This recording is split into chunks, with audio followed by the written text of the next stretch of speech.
Welcome to Films in Black and White, everybody.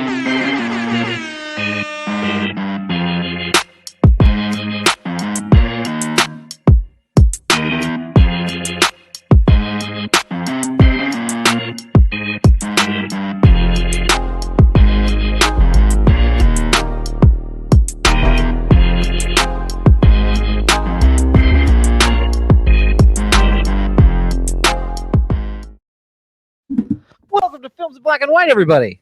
How are you? We have quite the MacGyver set up to make sure that the air horns are coming loud and clear. But you know what? We have them this week, and that's really all that matters. That's all that matters. Hope everybody is doing well wherever you are at. We are back via the live stream, this time exclusively for our Patreon members. So those of you who are watching, or when you are watching, welcome. Happy that you all are here. Hi, Patty family. Hi. It is another great day to podcast. Yes, but in order for me to do it correctly, I need to bring in my wonderful co-hosts, and I'm going to kick it on down to one, Brian Roush. Brian, how you feeling?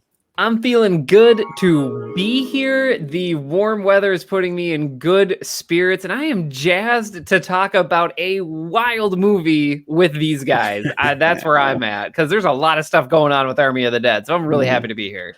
There was a lot going on. There's a lot with happening. Army of the Dead. It's a lot. All right, sure. Watch it. Well, we'll get there when we get there. So, but as you heard, we need to invite our other co-host into this mix. Marcus, Jay, Destin. Wow. Marcus, how you feeling? I'm feeling good. I'm here. You know what I mean? I just spent 20 some odd minutes on some bullshit, but we here. You know what I mean? Only to go a different direction too. Only to go a different direction. And that'd be the worst, when you just spend your time doing one thing and then life be like, nah, don't worry about it. Don't worry about it. It's not a big deal. Okay, so cool, yeah. But good. Wagner, how are you feeling? I am doing quite well. Gentlemen, my lawnmower broke, and that is the status that I currently have, is dealing with homeowner nonsense. But other than that, it's the most that sucks. you've ever seen in your life. It's 2 old golf clubs, some duct tape, and a whole lot of hopes and dreams. That sounds very dangerous. Yeah. I hope Brittany has a good insurance policy. We've got a great life insurance policy, that one. So she'll be fine after. Yeah. Like one where she gets paid. Yeah, she would do just fine. That one. Yeah. But gentlemen, it's a great week, but we have got to get to Catch That Quotable. So we have to get into our weekly segment where we talk and run down movie quotes for one another. Yeah. And before we get into it, let's just go ahead and update everybody on the scoreboard. Let's do that. And gentlemen, here is the score. So I am bringing up dead last with 5. Marcus is in the middle with 7, and Brian, I'm getting the two of you mixed up this week. Fine. Brian is in the lead with 9. So congratulations, Brian, on being at the top of the leaderboard for this week. I got a great team here. I don't think you can pull the team card when you whooping our ass. I don't think that works. Team effort. It's a team effort for his success. He relies on all of us to do poorly. Our losses, his wins. That's what it sounds like. Yeah. But gentlemen, let's start off. Brian, you are first, so you get to decide what happens with the leaderboard this week. Who goes first? So Brian, how would you like to play it? Well, real quick, before we get started, I just want to say thank you to everybody who's watching us live. We started a little late, and that's on me. I was talking about adult stuff, and I totally forgot we were doing live streams. So just pretend we were like a really popular band, and we just came on stage late because of the anticipation. So I invite you to enjoy that fantasy. Also, you got to check out this live stream if you're listening to this as the regular podcast, and sign up for our Patreon, because Doug and Marcus have put on all of these graphics, and I feel like I'm on a highly produced ESPN show, but it's movies. It's like around the horn.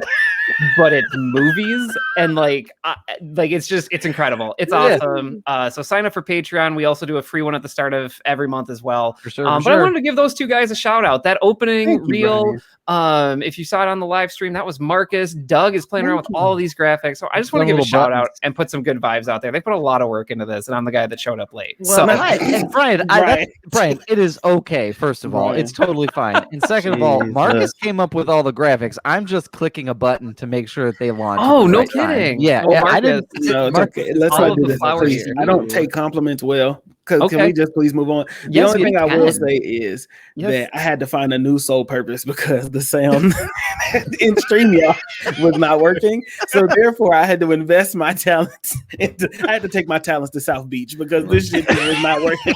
It's not working. Did you get a letter from Marcus talking about his talent going to South Beach? Yeah. Okay, it is. That's it. Readjust the contract. We'll have to. Fair enough. Brian, decide who is going to go first for this week's Catch That Quotable. I'll kick us off. Get this thing going here. Yeah. All right. Bring it, Brian. So, gentlemen, my quote, it was difficult, but I did find one. Okay. And my quote is, I believe in you. well, friends, now we know when there is no more room in hell, the dead will walk the earth. Oh my God. Yeah, I know. I'm coming straight out swinging. One more time for everybody playing. Well, friends, now we know when there is no more room in hell, the dead will walk the earth. So right off the jump, This is zombie. Lots of zombie vibes. This is zombie. Big zombie vibes. It's just which zombie movie is it? You know what I realized? A couple. You know what I realized this weekend? It's a lot of zombie films. There are a lot of zombie movies. There are. Yes. There are. Yeah. Shaun of the Dead or Dawn of the Dead. Yep. Yeah. Could be. I mean, it could be. There was another one. I think it was like Land of the Dead was in between. No, 28 days later. Oh, 28 days later.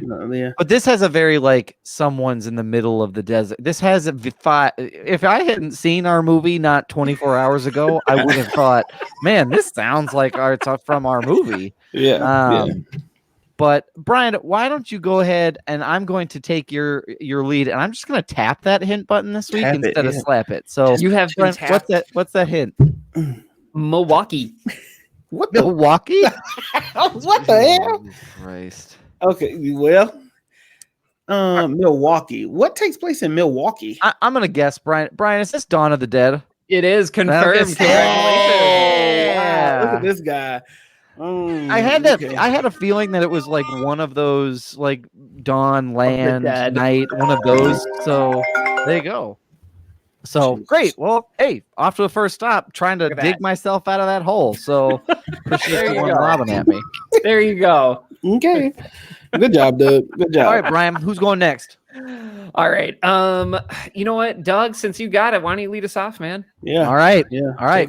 Y'all ready? I could take you there. I'm ready for this. All right. Your aim's as bad as your cooking, sweetheart, and that's saying something. Oh, fuck. I know this one. Your aim's as bad as your cooking, sweetheart, and that's saying something. I know this one.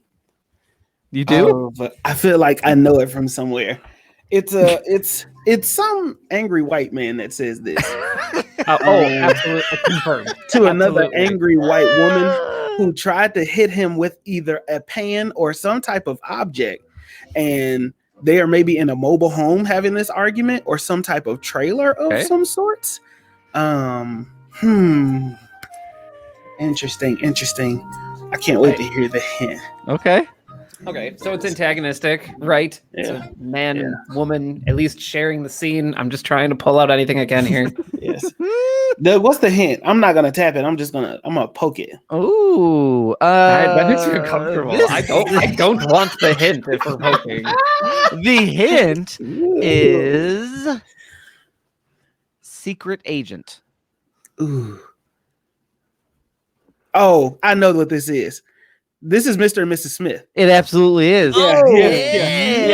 Good It's work. not a trailer. Wow. It's not a trailer. That's what it was throwing me off. Okay, thank you. Yeah, good Brad work. Pitt and Angelina Jolie. I just had to remember what it was. You know what? I loved that movie. I actually thought it was done really well. It's a good movie. Yeah. That movie, they were just like, hey, we need you two to look hot and shoot some guns, and we're just gonna choreograph all the action stuff. And it was like, okay, And it turned out great. We can absolutely do that. We can crush that, believe it or not. With these, to be honest. Yeah. So no, that's what I threw it back to. So there you go. That was great. That was great, gentlemen. That was great, man. All right, Marcus. Bring us home. This one's kind of long, so everybody pay attention. Okay. Golly. So, Big Bad Bud got a bit of a soft spot, huh? You better ease up out my face before something bad happens to you. Once again. So, Big Bad Bud got a bit of a soft spot, huh? You better ease up out my face before something bad happens to you. I think I know what this is, and I don't think I need the hint. Oh, okay. Wow. Well, let me stop the. What? What do you think it is? Marcus, is this Men in Black? It is Men in Black. Yeah. It is. That's one of my favorite scenes. Yeah, that was the scene. It's the scene where Will Smith is stepping on the bugs. Yeah, he's stepping all on the cockroaches, and he's like, "Is that your auntie? Is that your auntie? Yeah. Is that your auntie? Yeah, incredible. Yeah, there you have it. I was real happy to be here tonight. Yeah. It was great watching you two greats just go for it. It was awesome. Hey, you know what, Brian? We are just trying to keep up with you at this point in time, and we chipped away at that lead, and we will get up there, and then we'll have a tie, and then we'll really be in the pickle. I'm all for the pickle. Hell of a way to end it all, ladies and gentlemen. That was Catch That Quotable, and again, thank you all. Thank you to my co-hosts for those wonderful, wonderful quotes. But gentlemen, we have some news to get to before we dive into our movie. No, I have a presentation. Okay, Marcus, you have a presentation. Yes. Okay, I feel like I'm not prepared for this. Okay, you can go right ahead and share your screen. What's your presentation today, Marcus? My presentation you will see once it starts. Okay, and we're gonna wait for this to start because it just really quickly. I don't know. Okay. We didn't know what this was. Can everybody see this? I can see it. Okay, for those of you who are listening, we are looking at a slide with a television, and the slide at the top says, "That's what a name from," right? The look-alike. So this is a typo. So this is actually called "That's What's a Name from." Oh, right? Okay. That's what's a name from. That's what's a name, folks. Yes. That's what's a name. That's what's a name. That's what's a name from. Right. Okay. So this whole presentation, gentlemen, it boggled me that when we talked about Blade Trinity, I didn't know who Parker Posey was. Parker Posey, because I thought that Parker Posey was someone else. Okay. So for everybody that is watching, this is Parker Posey. It appears to be a white woman with brown hair. Sign up to the Patreon, or you're just missing out on all this premium content. And I did this on purpose because I really want you all to sign up for the Patreon. That's very true. And who I thought Parker Posey was this person. That Elizabeth Banks. Elizabeth Banks, sir. Okay. I mean, I thought I could see I could get it mixed up. So then what happened was I ended up down this rabbit hole of people and actors and actresses and people who act that look alike.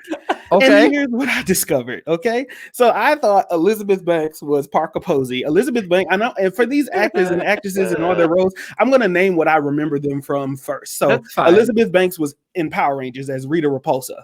So that's the thing that I remember her from. The movie. The movie. The latest movie, not the original 2% die series. Thank you, Brian, for doing that. That's very important.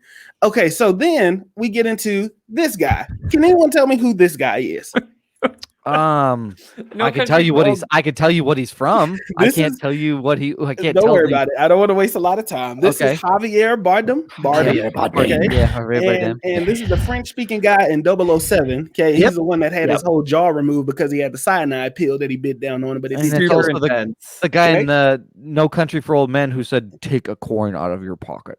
Oh, oh my God. That sounds creepy. Okay. So anyway, this guy, Javier. I thought that this guy sometimes is this guy, Jeffrey Dean Morgan, because for some reason the stubble in the face makes them look oddly familiar. You found two pictures of them who are, gun to my head, those are twins. So here's the thing. I also get these two guys confused with this guy, Bobby Cannavale. Bobby Cannavale. whatever this guy's name is. He's in the movie. He's in the Super Intelligence. Was the latest thing I've seen. Oh yeah. Oh yeah. And the Thunderbolts on Netflix. He was also the dad in Ant-Man too. Oh, he was. Yes, he was the stepdad in Ant-Man. Ant-Man and the Wasp. Yes. Yeah. So I get these three confused. Next. That's fair. Who is this? That's Amy Adams. Lois Lane. We all know Amy Adams from Lois Lane. Zack Marcus, Snyder. if you don't know who that is, we have some shit. I know who you're gonna put up. Who do you think it is, Brian? Isla Fisher. It is absolutely Isla Fisher. Because these two motherfuckers look alike. They absolutely do. Absolutely look like sisters. They absolutely look like sisters. They absolutely do. The only thing is like the eyes. Like you would think that these two were the same person. So then it got me down a further rabbit hole. And that got me here. Okay, Sigourney Weaver. Okay. Yeah. And who do you think Sigourney Weaver looks like? I don't know, man. I'll tell you. This person. Renee Russo? These two people, Susan Sarandon. Susan Sarandon. These two people, one is from Alien versus Predator, and one is from a whole bunch of other stuff that they just did. I don't know. Oh my god! Whatever. And so then that gets me to this one. Who is this? That's January Jones, isn't it? No, this is Jessica Chastain. Okay. Yeah. Or is it Bryce Dallas Howard? These two people look exactly the same. Yes, I completely agree. With you. Oh my god! And so for my last one. No, it's not my last one. There's one more. This is Matt Henry. Okay. And who do you think looks like Matt Henry? Oh no, I don't know. I don't know. I really don't. Put him in a fucking weight room on the Rock's weightlifting schedule, and it's goddamn Henry Cavill. These two motherfuckers look exactly alike. Two just Supermans just walking the fuck around here like it don't matter. I mean, I see how you got there, man. I get it. I 100% get it. And then the last one, Tilda Swinton. Sure. Can anybody tell me who you think she looks like? I mean, besides David Bowie, but he's dead. So I don't know. It can't be David Bowie. Blanchett? I don't know. Well, I'll tell you. Fucking Conan O'Brien. What a way to end. What a way. I mean, yeah. So we gotta post those pictures to to our Twitter or something, because that is amazing. You know what we have to do? We have to tag Conan O'Brien in those. So look, anybody, if you know Conan O'Brien and we said that he looked, we gotta fucking get him on this, because this is insane. He's ending his show. He's not doing much. He's got time. Here's the thing. I also looked up black actors, actresses, people who act, and a lot didn't come up. It was just like there wasn't a lot that came up. So are you suggesting, Marcus, that this is a specifically white problem of people just looking identical? Marcus is inclusive, and I didn't say that. Okay, I just want to make sure. Jessica Chastain and Bryce Dallas Howard. And again, if you throw January Jones in there too, they're all basically the same person. Didn't even think about it, but that's so smart. I should have put that up too. But I just wanted to share my presentation because that Parker Posey thing really threw me for a loop, because the entire time I was watching Blade Trinity, I dead ass thought that was Elizabeth Banks. Elizabeth Banks would have been great in Blade Trinity. She would have been fantastic. Would have loved to see her in that. So that was a great presentation. You know what? I appreciated being out of the loop, because whatever my brain could have come up with couldn't have even come close to that. That was incredible. Thank you. So I appreciate you doing your homework. Now, Marcus, after your presentation, will you please start us off with your first piece of news for this week? Oh, yes. Listen, gentlemen, there was some dope ass shit that came across my timeline today, okay? And it kind of baffled me, but it kind of goes with the news that we have been discussing already regarding WB. Okay. And there was a rumor. Let me pull it up exactly, because I think I'm about to bust just thinking about it. Oh, shit. I don't want to drink my tea anymore. So not to bush. It's not, sir. This is a family show. God damn time it. of recording. Oh, sorry, my bad. Okay. Unprepared. I wasn't prepared for the assignment. No, that's incredible. Here is my news/rumor, and I need nobody to respond until I'm absolutely done speaking. You have the floor. Thank you. Disney is eyeing to purchase DC Comics, which would fuse it with Marvel. The rumor claims future DC films will be developed under Kevin Feige's department. Rumors around Company acquisitions, they come and they go. Well, it looks like more rumors are hinting at a strange development for the long-standing comic giant. Here's the thing, okay? In the comments, it said, hold on, take it with a grain of salt, but there are facts that we know for sure. Disney is definitely in talks to buy DC Comics and the rights to all their characters, since Warner Media and Discovery are now merging due to AT&T. Parent company of Warner Media is looking to get completely out of entertainment. The new company, Warner Discovery, has given flexibility for a sale of both entities, DC Comics and DC.Bryan, to Walt Disney Company. There's no official word yet if Disney plans to keep DC Comics, DC.Brand as a separate entity or fuse it with Marvel into one giant brand. But what it is said is that there's interest for Kevin Feige to develop DC if it is purchased by, through whatever means. So, gentlemen, you have the floor. I am. This is so much salt. Like, back up the salt truck for the grains of salt that I need for this, because I'm having a knee-jerk here. I don't know if you want to go first, Doug. Here's what I'll say. There's no way the fucking federal government lets this happen. That would be such a monopoly on entertainment that there is no way that there isn't an antitrust issue that comes up with them doing this. How? There's just no way. How? You're just purchasing. Wait, hear me out. You're just purchasing DC Comics and the DC brand and just adding it to what you already have. Well, because in the comic book landscape, what this would do is it would force out smaller competitors. It would force out smaller comics, because when one company like Marvel, which is owned now by Disney, suddenly owns your its only largest competitor, this is, there's got to be some issue with this. And I am not a lawyer, nor am I anybody who understands how antitrust works. Yeah, me either. But there is, I can't imagine that there are smaller ones like Iron Horse and others that come out of this that are like, yeah, we really want Disney, who has unlimited funds and resources, to own two properties that we have to compete with market share for. They would own 85% of the market share for comic books, just alone. I understand, but aren't we already headed there with streaming and everything now? Here's the thing. Here's why I'm saying that this stuff already kind of. I'm not one to fully believe this shit. It could get debunked tomorrow, and I'm not like, when I read it, I had a bullshit moment. But then when I read it, I was like, this could possibly happen, and that's because they've let Disney and Amazon go and push these limits that we also said 5 years ago they would never let anybody do that. They would never get Star Wars to be under this branding and National Geographic and and Hulu. Disney would never buy Hulu. Then what did they do? Went and swooped up Hulu. Oh, Amazon would never go. And what did they do? They went there and then invested into things like 2.3 billion or million into Lord of the Rings and recreations of these things. So that's all I'm gonna say right there. Brian, I will be interested to hear what you have to say, though. Knee jerk. I heard you say knee jerk. I just DC. I don't know. I am so far on the cynicism scale that I just can't get there. Like, there's just so much stuff in the way for me. Yeah. Mainly because there's a lot of steps that would need to happen that once some of those hurdles were cleared, I could be like, okay, like, this is a distinct possibility. But like, first, this deal has to go through between Warner and AT&T and Discovery network of streamers, streaming. And we got to get that first.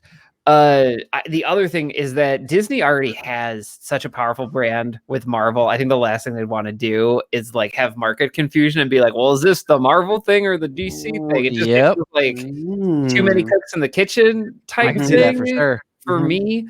Do I believe that when the Discovery conglomerate purchases, when the purchase is finished, because I do think that goes through, do I believe that they may sell off WB DC? I absolutely 100% do. I don't think it's to Disney, but I think that is a distinct, like, I think that's more likely that than I could believe buying it, because it's just DC Comics as a business has been losing money, and I think the only money they've been able to make is through the movies. So I have a really hard time getting there, since Disney already has their hands full with really good Marvel stuff. I mean, why would Kevin Feige want to try and again, from just a creative perspective, why would he want to take his attention away from something he spent the last 12 years building? Oh, I'm glad that you asked.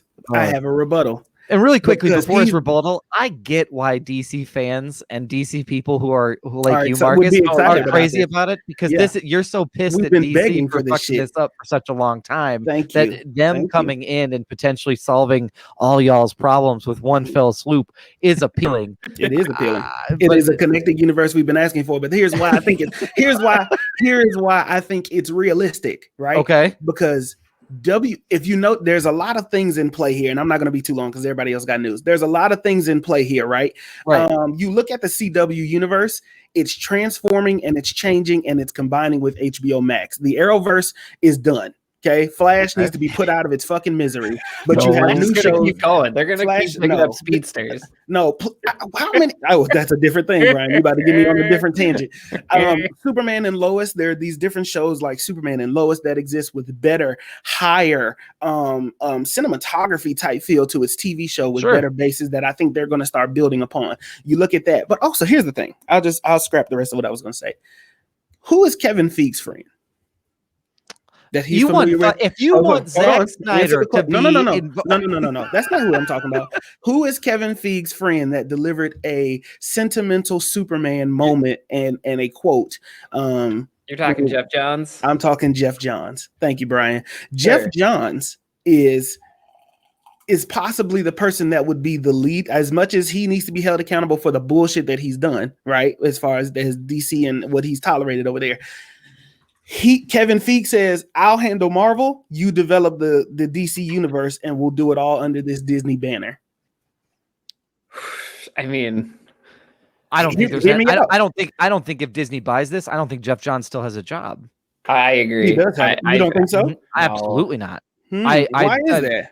Because he's a miserable piece of shit that's allowed a culture that's disgusting to exist over at Warner Brothers and has done nothing about it. But Josh Whedon was allowed to be a miserable piece of shit and go and direct Age of Ultron, and he was correct. But he also directed that before he directed Justice League. No, so I think he's always been a miserable piece of shit, though. That's accurate, but that's also requiring 2020 hindsight, right? Like that's requiring us to go back and look at it past and say, like, oh man, like I wish we would have known now, and I wish Disney did know though then what we know now for sure. But I do definitely think that I don't think Jeff Johns will still have a job, because again, the strategy to Marvel's success has fundamentally been, we have one guy and this is our guy who controls all of it.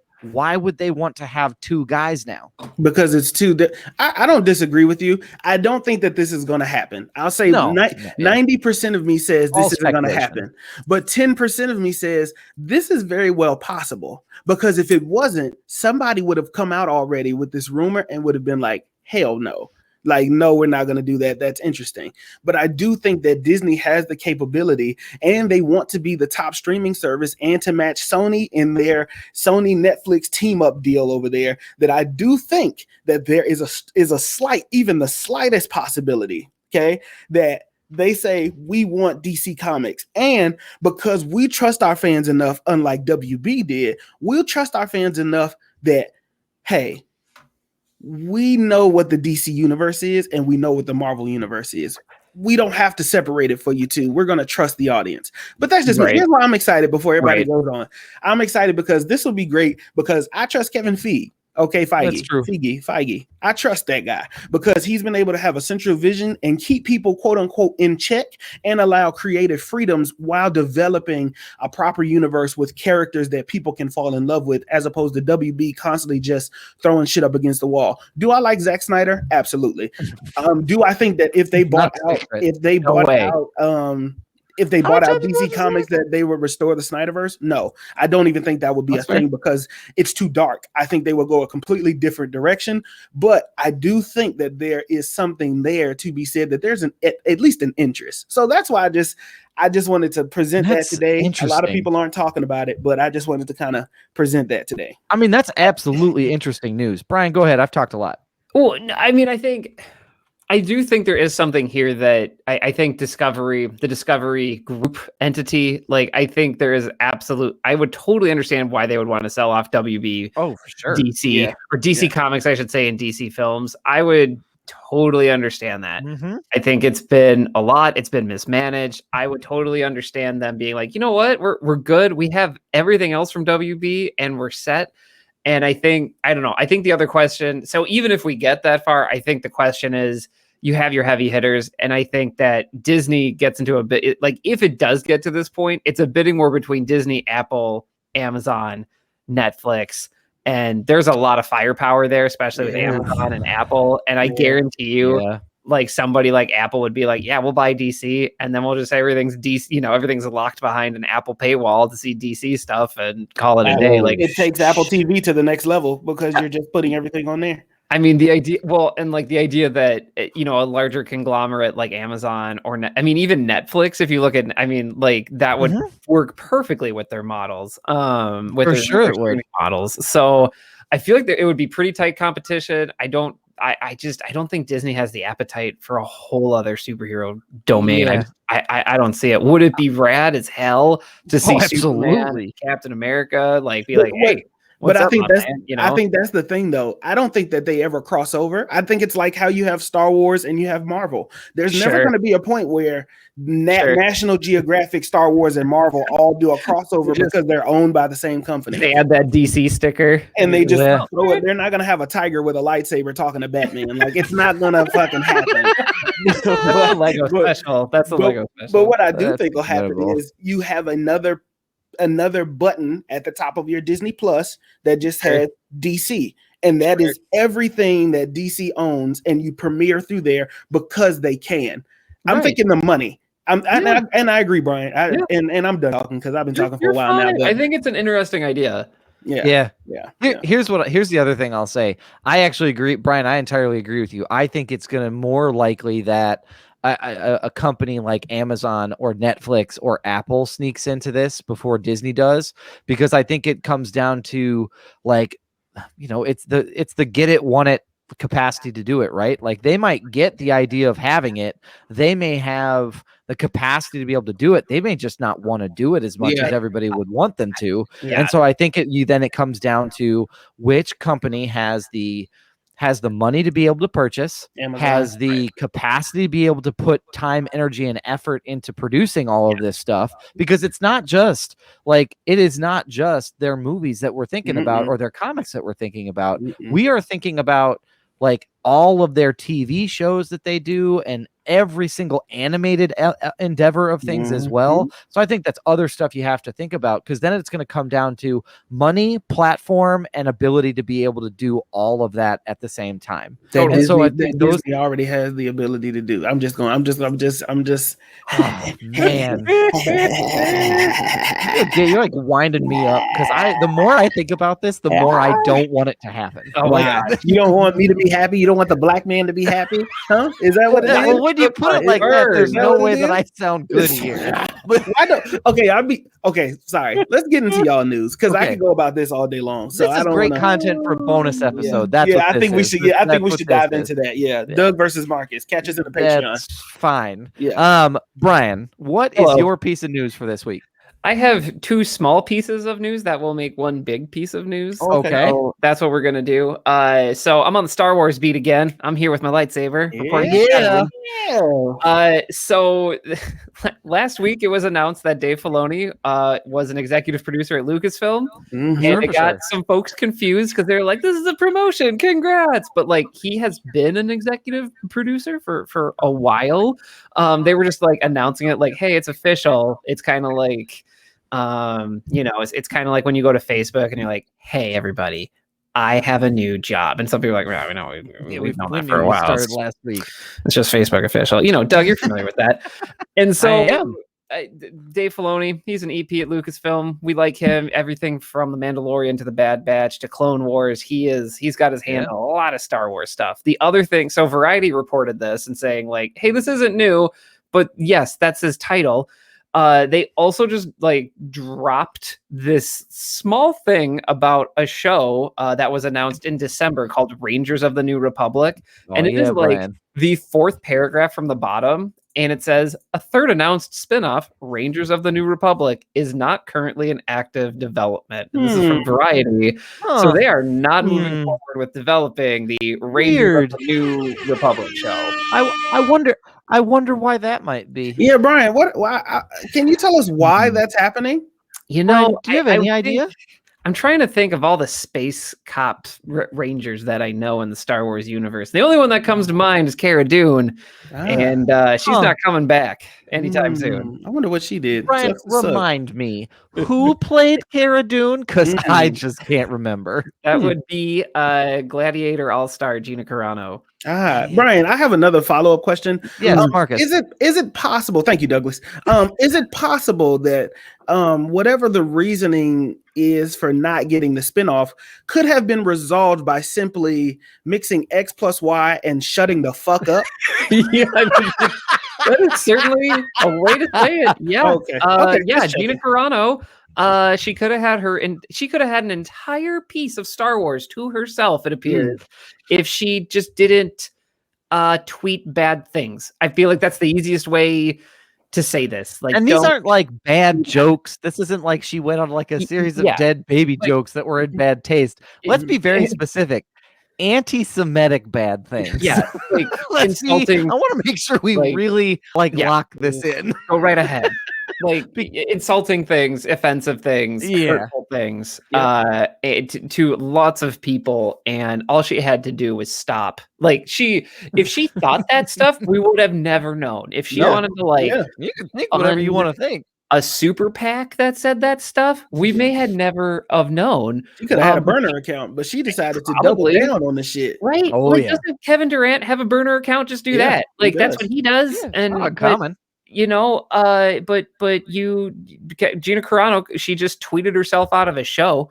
And she would have had, and this, by the way, Rangers of the New Republic, I guarantee you, this show would have been like a very cookie cutter Navy SEAL type show, for sure. Just like, we gotta go get the rogue warlord, and like that's it. Like that's it. That's the show for enough. 4 seasons. I guarantee you. Yeah.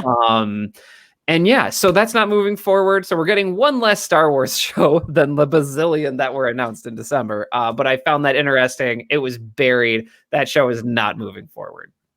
Of the shows that we're losing, I'm glad it's that one.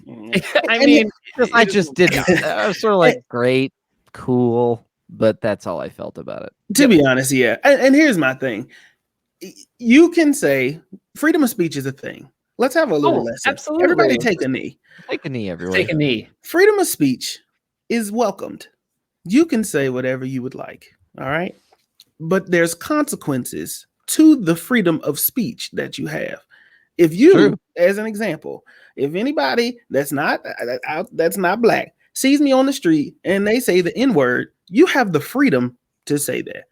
But if I beat the dog shit out of you for saying the N-word, I have the freedom of rebuttal.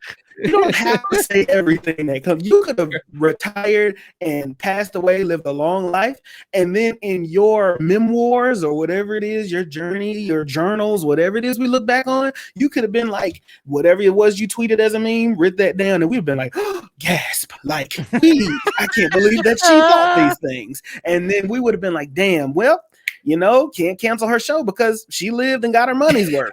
But you instead doubled down on some bullshit. Yeah, you really did. You really did. I just have to make the clear, distinct difference. But when we talk about, I am a strong believer in diversity and excellence in diversity and inclusiveness. Doug knows this, right? And Brian knows this too. But Doug has worked with me hand in hand, and he knows what my beliefs are. And you are absolute. When we talk diversity, it is not excluding any white people. It includes everybody. You cannot be harmful in your language because you feel your ego and your pride has gotten in the way. And you feel like, well, I feel like I'm being silenced. There are other people that are continuously silenced that don't have the platform, nor the resources, nor the access or accessibility to the things or the privilege or the position that you have. And you say these things and you hurt people and you double down because you have you're in the position and you have the privilege to double down on shit and your voice be heard and people back you up. Because just as many people that was ready to cancel her ass, there's just as many people that was willing to back her ass up. Yeah. One of them put on a Dark Trooper helmet and talked to Brian about it for a while. Yeah. I said this on TikTok, and it was like a flipping thing. It was a 15-second video, and boy, howdy did some people get heated. I don't even know where to start, but yeah, I also want to say that with freedom of speech, there's also like the freedom of consequence. And when you work for a business and you say things that hurt people, they can hold you accountable for that. And the thing that blows my mind is that it was reported that Gina got multiple warnings, by the way, of like someone being like, hey, we know you're the space cop on Mandalorian. And by the way, we love that. Keep doing that. Please dial it back. So could you not for a minute and maybe just tweet about like skiing or, maybe promoting the show and maybe keep some of those opinions that are hurtful just to yourself or at a different platform. Yeah. And instead of like being like, hey, you know what? I care more about Star Wars than I do about like hurting people. She cared more about hurting people and not instead she was like, no. Yeah. I mean, she has the freedom of speech to say these really hurtful things. She still does. She still has a Twitter account. She can still say all of those things. She's not canceled. She's just not on a Star Wars show anymore. After someone was saying, please don't do that. And then she did it. So I don't know how to help those people. It's really difficult because what you say matters. Like everything we say on this podcast, we know it matters. And when we screw up, we take accountability for it. And if we had a co-star or a co-host say like, hey, Brian, this thing offended me. I'd really appreciate it if you didn't say that. I'd say, okay, I'm not going to do that. And that would be the end of it. And then if I did say that thing, they absolutely are in the right to remove me from the show. Time to take a break from podcast. It's not meeting those expectations.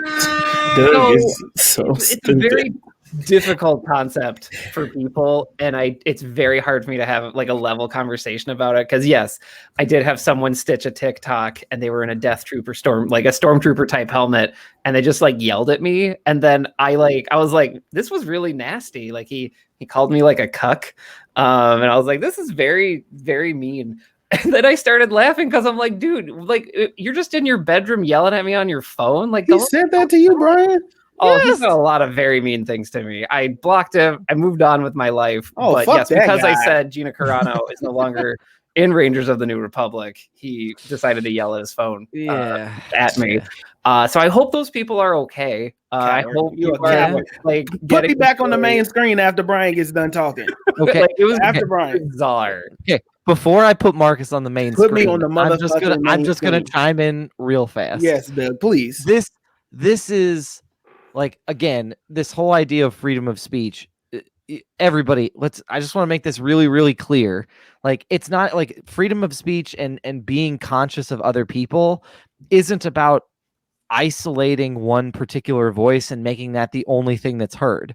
The intention behind freedom of speech is to encourage all voices to be present. That's the intention of it. Yet, however, all of the time people whip that out and say, you're silencing my freedom of speech. No, you're an at-will employee, and freedom of speech applies you to as a citizen, not as an employee. If I work for Dunkin' Donuts and I say Dunkin' Donuts tastes like a ball sack, I'm gonna get fired for that because I don't have the right to say that about the place that employs me. Like, there's no way I'm getting away with that because, again, that's in my relationship as an employee, not as a citizen. And if as on my way out, can I stand outside with a sign that says these donuts taste like nuts? Like, they can't really do anything to me because then I'm a citizen. That's infringing on my free speech. Glad everybody came here for my free speech lesson. I love Dunkin' Donuts. So Dunkin' Donuts, I love your product. And we want to thank this week's sponsor, Dunkin' Donuts. Dunkin', take it away. Dunkin' Donuts. It tastes like nuts. It's really good. I enjoy it. And also, these donuts. Have with a corporation having that power, you should probably talk to the government about that. Yeah, right. Yeah. Again, that's But Brian, Marcus, here you go. Well, Doug kind of covered it now, but here's the thing. Put me back in the big screen. Okay.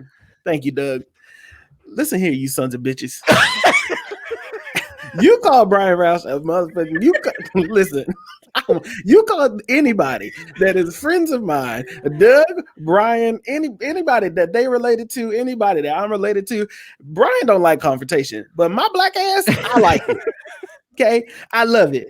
There's no need for you to sit here looking like a complete dumbass. Okay, hopping comment to comment, dropping nasty shit, calling liberal leftist bullshit, whatever it is you want to call it. No, this is about low tolerance, and I'm letting you know now. I have a low tolerance for bullshit.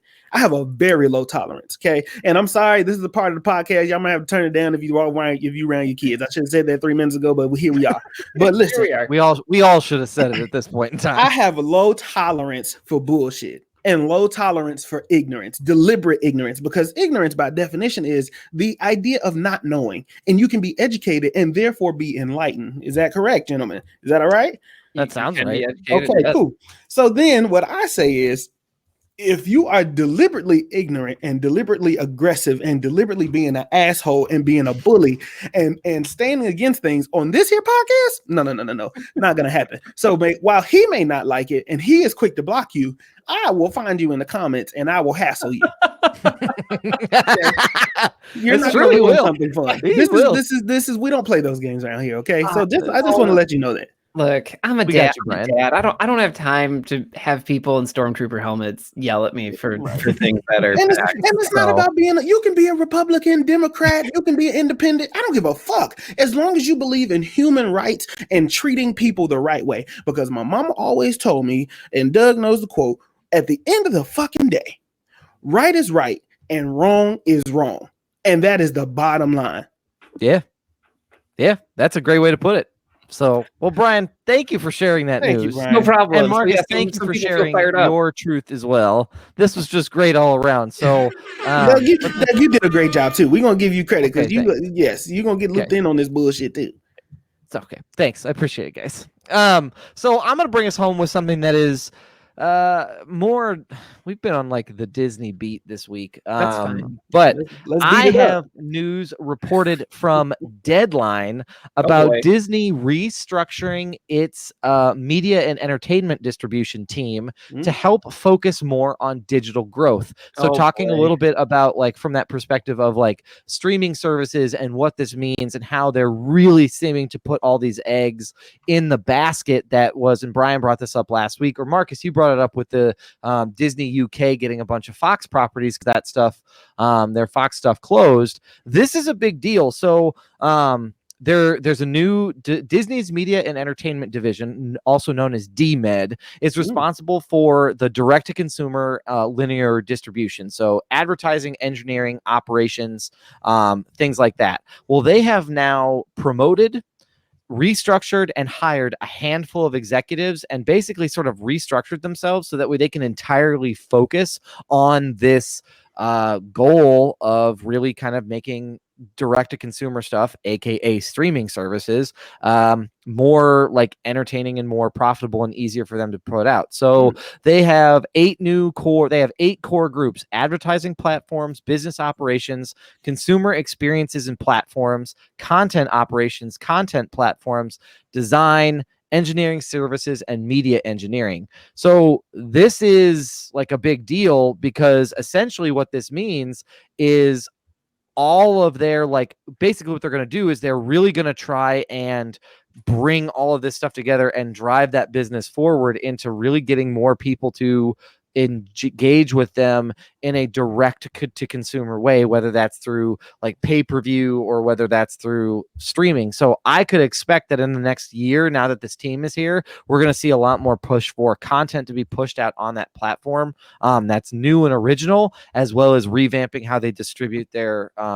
other content as well. So the writing on the wall is everybody should expect a price hike in their Disney Plus subscription monthly fee, like overall, especially when they get DC. Well, Jesus Christ.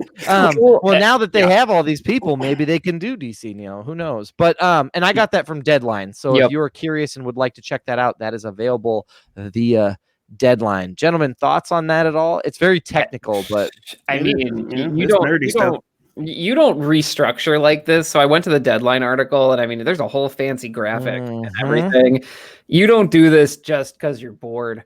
This is very much, I think, a product of the theme park sales being down. I think it's a product of there's no movies in theaters, and I think they know that no matter what happens, anything in the media and entertainment distribution like industry, that's not going to get touched anytime soon. Like that's not going to face any downward trend, or at least one that Disney is going to be impacted by. I think this is a consolidation and execution, setting the table type situation where they're getting everything together so they can just go on the one path for digital distribution. I mean, they also talk, I'm reading it here. They're also talking about linear distribution, which usually refers to the more traditional forms of TV shows and stuff like that. But boy, howdy, if you didn't take advantage of that, like if you want Disney Plus and you want to have it for a long time, I know when they first started it, they did like 3 years to $2 a month or whatever. Yeah. But if you can still find one of those deals, I would do it as soon as you can. Now. I think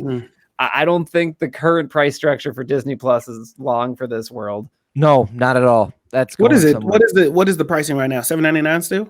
I think so. Because I mean, I have a bundle where I pay for the bundle, so I get ESPN Plus, Disney Plus, and Hulu for $13. Oh, that's not bad. And Netflix is what at the current moment? 17, close to. I think it's right now for me anyway. It's 15. Okay, that's what I thought. Yeah, I'm just trying to gauge what all the pricing is right now and kind of what $8 a month right now for Disney Plus, which is not bad. And they should have hyped this shit up a while ago. But I mean, I get being honest. Well, and their strategy seems to be let's get people on it and using it and committed to it, and then we'll jack up the price, which makes and then they'll pull a Netflix. Yeah, totally. Well, how much is HBO Max?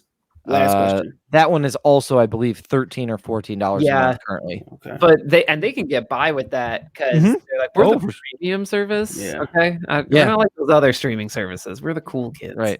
Well, again, and it's, I mean, again, I think this is why it's important that you consider that, like, if there's a reason why they put out all of their like Game of Thrones stuff and you can watch it and stream it all on HBO Max, because that's a ton of time on the app. So what this tells me is maybe Disney's going to start looking at like ways that they can increase time on the app for like families and stuff like that, because who knows? So, but anyway, interesting from a technical perspective and from a business perspective, kind of interesting. And good follow up on the news that Marcus shared last week. Gentlemen, we have a movie to get to. That was some fire news across the board, but we have a movie to get to. This week for the podcast, we watched Zack Snyder's Army of the Dead, available on Netflix. This movie I thoroughly enjoyed it just kind of off the rip. Say it again. How did you all? I enjoyed it off the rip. Now, real quick, that is not to say that there is some shit I did not enjoy. So we can I want to make sure we air everything. But Marcus and Brian, just off the jump, before we get into the summary and who is in this, why don't you all tell me, how did you guys feel about the movie? Marcus, please take the lead. Oh shit. As somebody who's not really, I don't think I watch a lot of zombie movies. Or anything like that. I did watch I Am Legend, so that was like completely different. But I enjoyed it just for what it was. I enjoyed it. It is a hefty movie. It's a lot to it. It's a spoonful, but I enjoyed it as a foundational movie that is obviously it's going to be built upon a lot more. So I enjoyed it. Good, awesome, Brian. I use this. I feel like I use this phrase a lot, but I enjoyed it for what it is. The assignment was a heist movie in a zombie hellscape. And I watched this movie and I got a heist in a zombie hellscape. That's exactly what you got. Boxes checked. Yeah, for sure. The premise I didn't have a lot of expectations, because that's exactly right, Brian. It was like, what did you expect? It was a heist in the middle of Las Vegas with zombies. My expectations were like on the floor. If you're on the live stream, you can't see where my hand goes. That's how low it is. Like that. Sure. That's it. Everybody relax. In order to give everybody an idea of this movie, first off, if you have not watched it, stop. because we are going to like navigate away from the live stream. Just like navigate away from the podcast or the live stream, however you're consuming this, because we're going to get into some spoilers. But to give everybody a rundown of the cast, this movie stars Dave Bautista, Ella Purnell, Omar Hardwick, Ana de la Reguera, I believe I'm saying that right. If I am not, I apologize. Theo Rossi, Matthias Schweinghofer, Nora Arnazeder, Hiroki Zanata, Garrett Dillahunt, Tig Notaro, Raul Castro, Huma Kwashiri, Samantha Wynn, Richard Sertoni, and Michael Cassidy. This is a really big cast with a lot of like really unique names, as well as a lot of like names that I didn't expect, but was really happy that was there. And I'll get more into that of like what I liked when we kind of get into what we like and what we didn't like. Marcus, do you want to give a crack at that barbershop summary for this movie? Sure, why not? So what had happened was there is this group of people, and they are just Navy SEALs, and Zack Snyder adds his personal touch of Watchmen, Justice League, and Slow Motion, Dawn of the Dead, and he combines it into this foundational piece of art that is going to become something else and birth a lot of other movies, prequels, and sequels. Now, to the bullshit. This movie surrounds an alpha, a zombie, alien, ? There's the robot ? And $200 million. And it goes to show you that I don't give a fuck if that it goes to show you that this country is so fucked. You got veterans that are willing to go into a zombie apocalypse and go and fight for $200 million in a horde of zombies in a zombie kingdom. Okay, so that's just my little salt in there. I'm gonna put my little salt in there. But so essentially what you got is you have this big bad billionaire, which is always the end goal. It's always how it starts. He goes and he offers this group a whole lot of money. Hey, there's this money that the insurance company already paid back. Now, I mean, there's $200 million. Y'all go in there, go get it, put your team together, and we'll do it. So they put this team together. It involves all types of people, and even some additional extras in there that, to be honest, I'll get to that later, how I felt about that. But they got this all group of people. They go in there. They're led by Dave Bautista, and Dave Bautista gonna go in there. His daughter is with him, and he got this whole group of people that he trusts, and they gonna go in there, and they gonna go and try to find that $200 million. They gonna split it so they can live their life, because he was in a burger joint. It was a burger and Chinese place mixed together, which I've never seen that before. But good catch. I did not see that. They go through there. Yeah, the Lucky Boy is an interesting place. So they go through there and they fight off the zombies. They realize that they're shamblers, which are the zombies that are stupid and can't turn people when they die. And then there are alphas, which their eyes turn a different color, but they can turn other people into zombies. So that is the difference between the two. Is there's shamblers and then there's the big bad zombies. Okay, and so they go in there. They have this whole moment where he's also trying to mend things with his daughter, because he had to kill his wife. He had to snuff his wife because his wife turned to a zombie. And then everybody's going through their own individual moments. There are a lot. There's the Bechdel test. It passes the Bechdel test very quickly. Immediately. There's like the hero's journey. They do the hero's journey almost for everybody's arc in general. Everybody pretty much gets the hero's journey. And then they go through this whole thing. They figure it out. They get to the money. Then at the end, everybody fucking dies. Zack Snyder spared no fucking body except 1 to 2 people. Yeah, that's accurate. That's a great way to put it. So, yes, it's a zombie movie, but these zombies are fast. They're not slow walking zombies. They're smart zombies that apparently they be having sex inside the kingdom. That was a lot of I did not. I mean, I saw it coming, but I also was like, well, this is a take. I'm not sure that I need it, but all right. But before we get into some of the stuff maybe we didn't need, gentlemen, let's just do a quick roundtable. What about this movie did you all enjoy? It was entertaining. I think if I'm gonna take it off, I think the casting. Zack Snyder knows how to cast people. Does he ever? Yes. He knows how to put together a team of folk that don't really.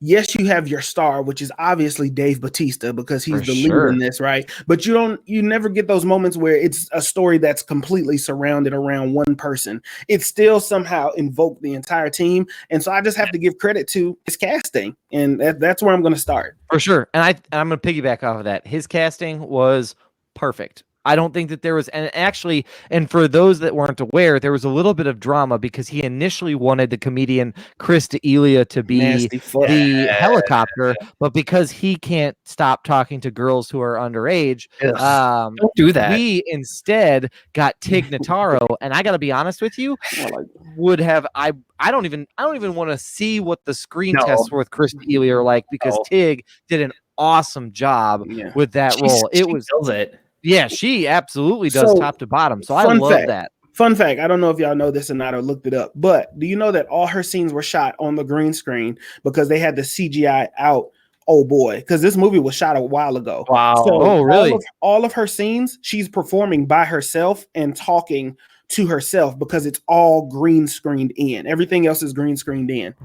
So everything she did, all the roles, if you go back and look at it, you can kind of get these moments where it's like she's kind of talking to a wall, but she's literally not talking to anybody. It's just her. That's how they had to reshoot it. So that was one of my notes. It was very apparent to me when they first meet her, because like all it is like her, and then you see the stand-ins, like, it's like whatever Bautista, his back or whoever his stand-in was, and she's like, "Yeah, what's up?" And then like they'll go to just those two, and then it's just Tig in the center of the frame, and I was like, "Oh, these were reshoots. Okay, whatever, it's fine." Yeah.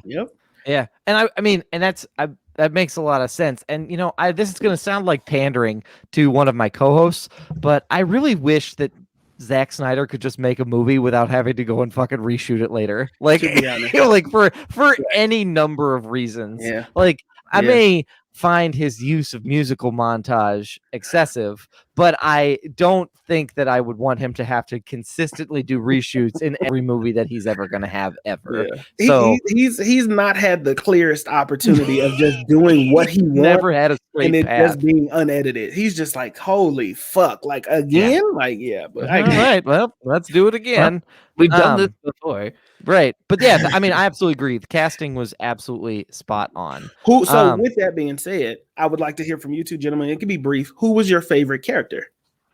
Oh man. Oh, that's hard. I mean, I really liked Tig's character, but I also really enjoyed the guy who was from Sons of Anarchy. Let me look up his name real quick.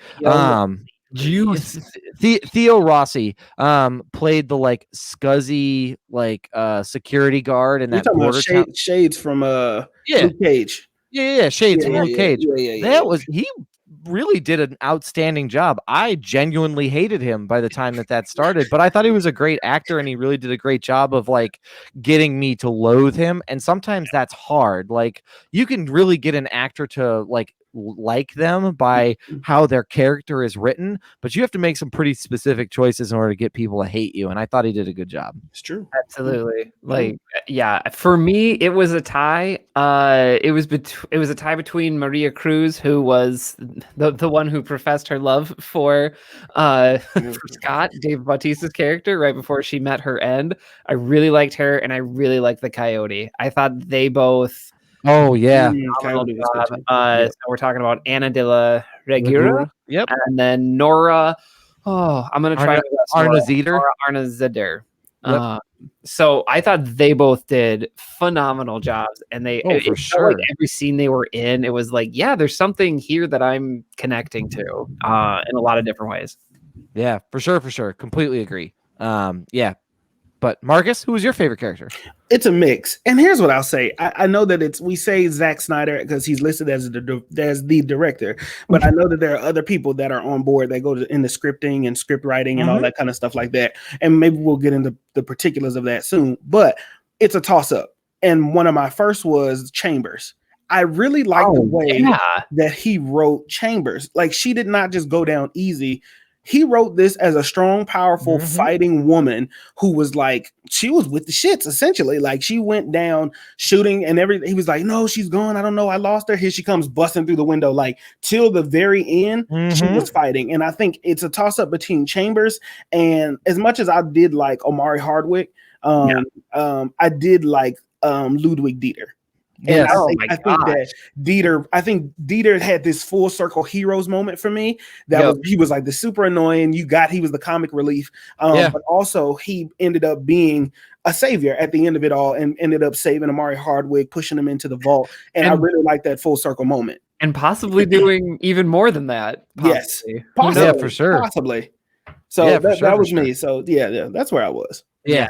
I'm gonna say his name again because I'd love to say it. Matthias Schweighofer. Wow. That's the German. That's the German name that it's a crazy last name. And doesn't I want to confirm this, but I believe there's a prequel series focusing around Peter, right? Yep, it is. Yep, it is.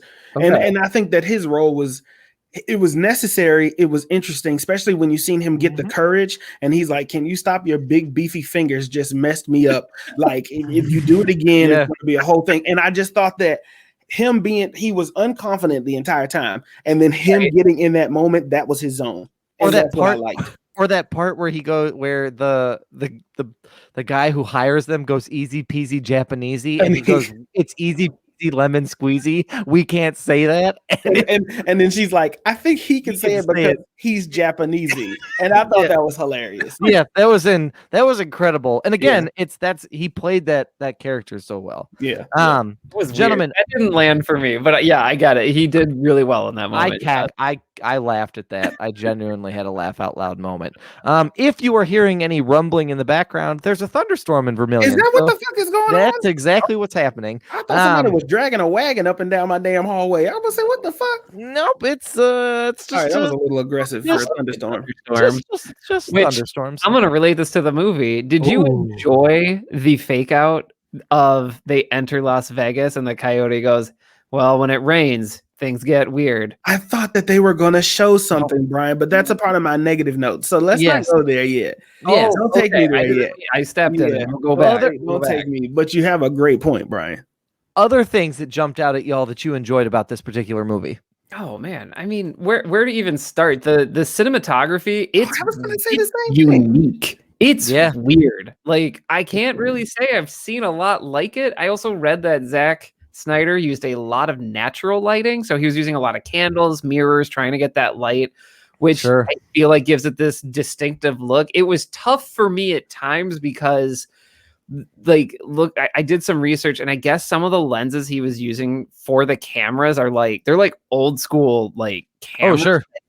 So it's like, you really see what's out of focus if you're watching this on a 4K TV. And there was a shot that I think they were it was right before they had like the whole sacrifice sequence when they enter the city, but it was like right over Ana de la Guerra's Maria Cruz. The character's name is Maria Cruz. It was like there was a shot over her shoulder, and I was like, why does this look weird? And I was I did not. I just figured, I don't know. I moved on, and then when I read that in a piece that with an interview with Zack Snyder, I was like, oh my gosh, okay. So it kind of gives it this really off balance feeling. It doesn't always work for me, but it works more for me than it doesn't. And it really contributed to this like whole, you're off center. You don't know where you are. This is a zombie hellscape in the middle of Las Vegas. Yeah. All these contrasting imagery that I really was super into. And I mean, like, someone else can pick up this thread, but I loved having all of the Vegas imagery, but it was dead, but it was daylight. I loved it. I loved it. Well, and I mean, Zack is an old school film guy, so he uses every technique to make his audience feel a certain way.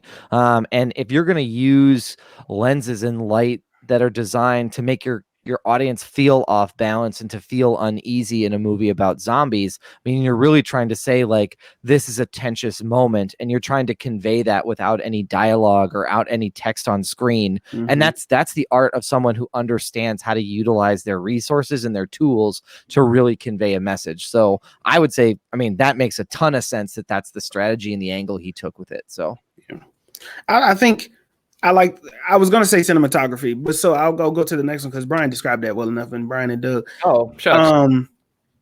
I like the storyline. Sure. I like the idea of not knowing what's going on and making it so that I personally watched it twice. I felt like I had to watch it twice, partly because of the podcast, but partly because I went and watched other videos about theories and things that were going on, and I was like, I missed that. Like in the beginning, the UFOs. I missed that completely the first time. I did too. I did too. I didn't watch it twice. I watched it once. I did not see that at all. You didn't know that the UFOs were in there? Right at the beginning when they're leaving Area 51, they have two big bright lights in the sky. One goes this way, one goes backwards. and those are UFOs. So the idea or the theory is that these aliens the zombies are possibly alien, and then that's how you get the robotic zombies, because the government is sneaking in the robotic, because that's why they wanted the head. That's why they wanted the head of the queen or the bride, because they get a lot of money. They want to control their own thing, but the government also is sending in robotic zombies in to try to spy or do whatever it is like that is. This movie starts a foundation. I have something to say about that, but I'm going to save it. Oh my gosh. I just want to take a quick second here to show Doug. So if you're listening to us, the timestamp for this is 54 seconds into Oh shit. Yeah, you're right. Movie on Netflix. So you're less than a minute in, and that's the frame that I'm capturing. And there are two distinctive lights in big balls of light. They're bright. Like it would be hard to. How did I miss that? There's a guard in the foreground, and I press play. And you'll see these two lights just jet off like spaceships out of Star Wars. I had no idea until someone told me. And if you recognize this here, they kind of give premonition to the end of the world. If you look at the clip that Brian had, that train of army vehicles is called the Four Horsemen. The Four Horsemen is foreshadowed, and the Omega symbol on Omari Hardwick. So there's a lot. So what I'm saying is, this story, there's an Omega symbol on Omari Hardwick, and it is considered Alpha and Omega because he's going to be the next Alpha. It is Alpha and Omega, the beginning and the end, and that's the ironic twist at the end when he's on the plane. Does he have it on his tack? It's right on his. It's branded. It's branded right on his chest.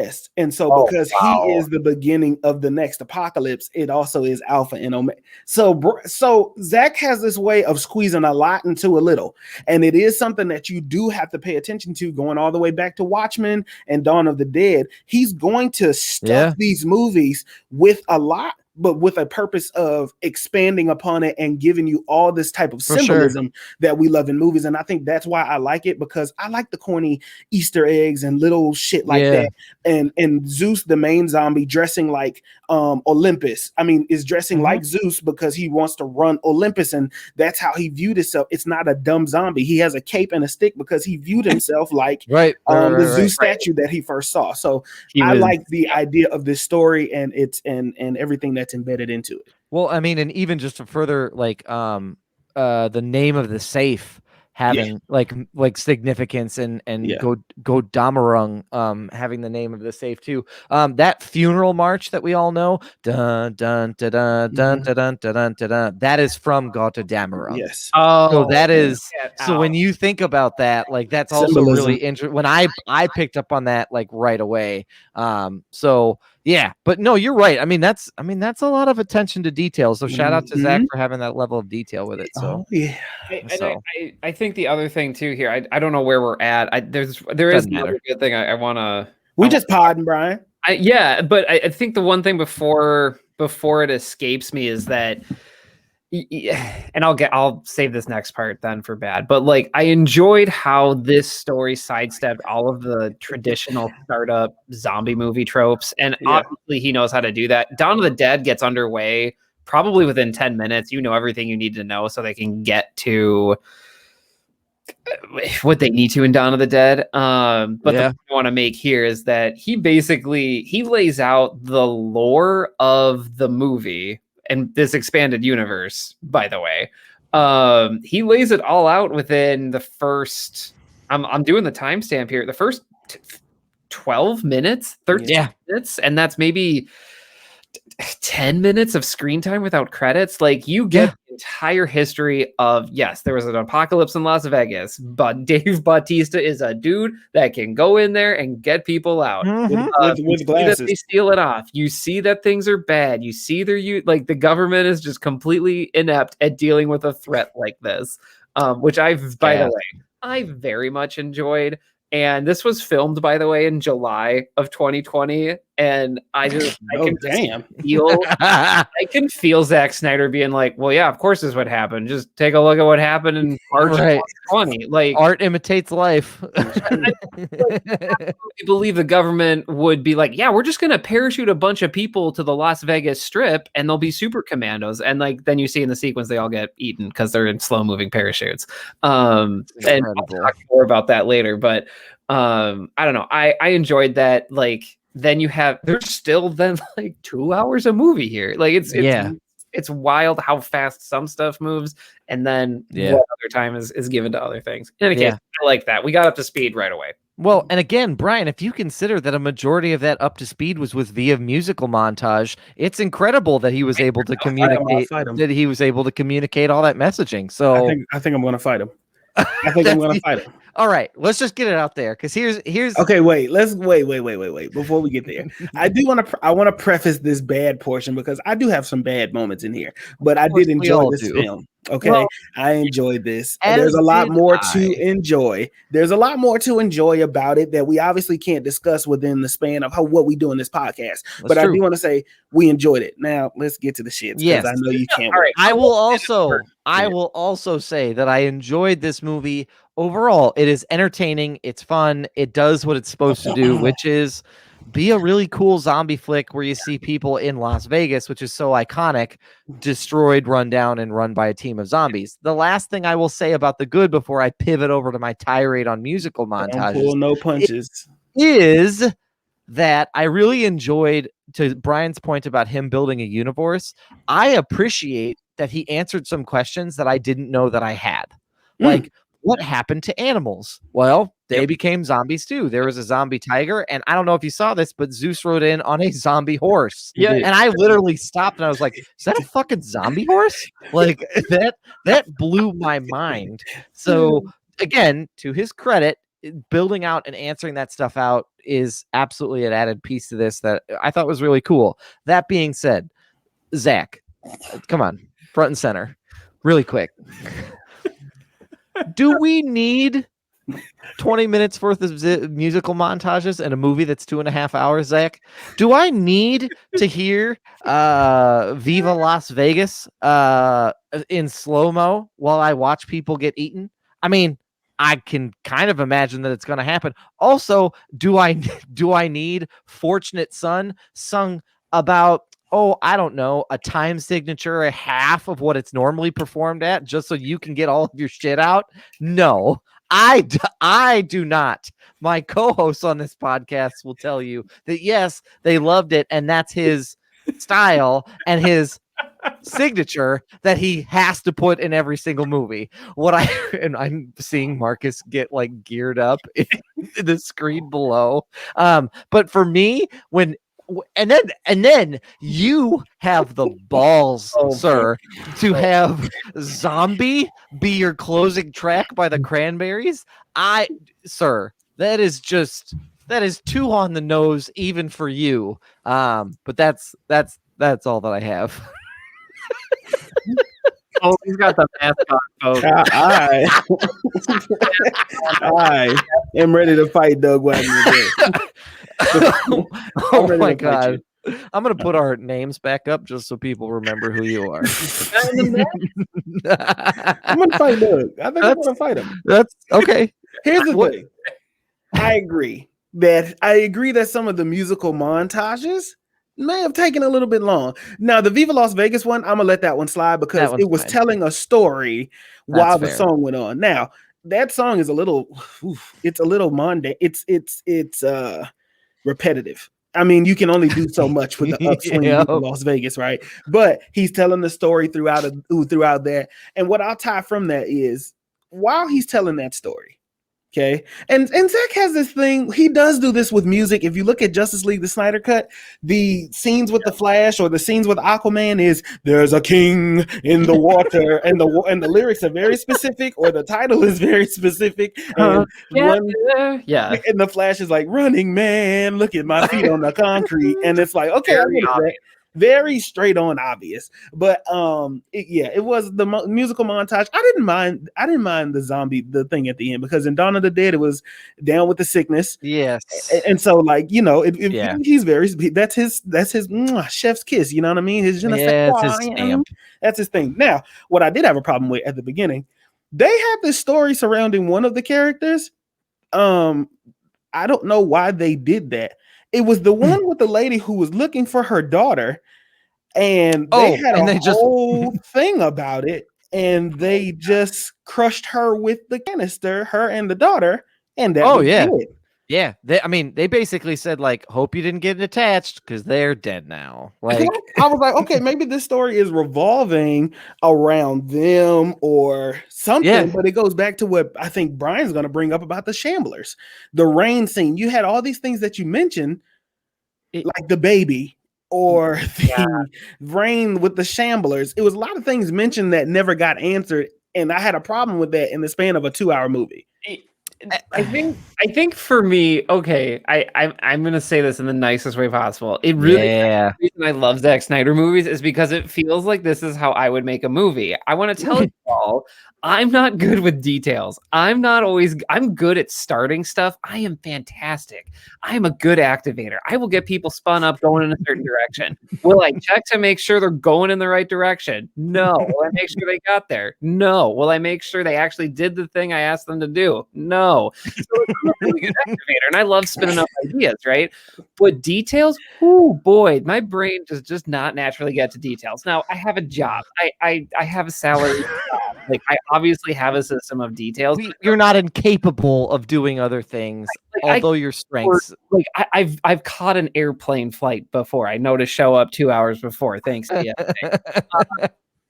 But this really feels like how I would make a movie. Be like, okay, what if they have a baby? And someone's just writing down notes like, yeah, that sounds great, Brian. And then, like, I get to film it. I'm like, I don't know what I'm doing here, you guys. Like, and meanwhile, I'm the guy who is in the writer's room being like, if you don't have a plan for how they're going to get there, don't bring it up, Brian. And then when you're on set being like, I don't know how I'm going to do this, I'm in the background like, I told you that was going to happen. So Doug is basically WB.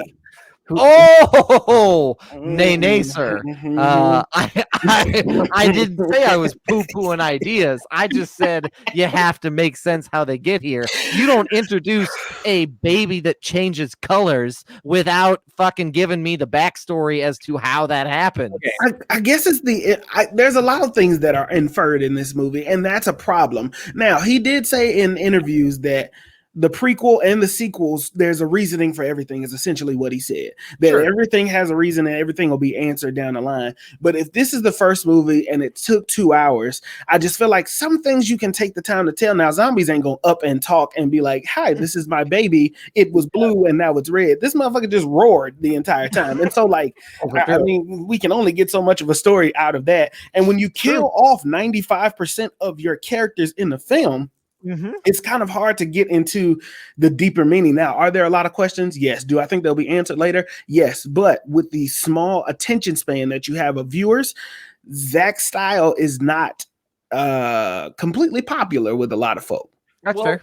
And I also feel like this is just one of these things that you got to take. Yeah, like, it's a full package at this point. Like, if you get a Zack Snyder film, you're going to get a lot of good looking stuff. There's going to be some stuff straight up doesn't make any sense. The coyote, that was one of my biggest gripes with this film, and how she ended her time. And, like, I don't know. So, and I will give credit to where credit's due. I don't know if this was a script thing. I don't know if this was a shooting thing or an editing thing, but this is a team effort. So I will hold the film accountable. But basically, the helicopter's there. The coyote has the head of the queen, and the alpha's like, I'm going to get you. And she's like, well, I'm going to kill the queen head if you come any closer. Ma'am, coyote, like, why? Just back into the helicopter with the head. And toss the head and get in the helicopter. Like, I don't. Hot potato. Like, that's what I gotta do. Potato the head on over to him. And, like, I don't know if, like, maybe, like, Zack was like, people need to know that it's a sacrifice and this is a heavy moment. We got to give her the due. I get that, but there has to be a better way to show that, because basically what the end product was like, everybody It just kind of felt like, when you're on a road trip and that one person, you're just waiting for the one person to come back from the gas station. You're like, okay, look, can we go? Oh, I forgot M&Ms. You're like, oh my gosh. Like, that was the vibe I had from the helicopter. Everyone just being like, are you coming or no? Like, and then she died because because we were trying to get rid of all these characters. I had a tough time with that because Coyote was such a strong character throughout the entire film. I'll be honest with you, it's making me itch that people keep saying Coyote. Why? Because of the USD, it's a coyote. It's a coyote. And so you're absolutely right. It is Coyote, but the entire span of the movie, I was like, it's Coyote. It's Coyote. It's Coyote. It's Coyote. Graphic here, it's gonna throw off those numbers. Gotcha.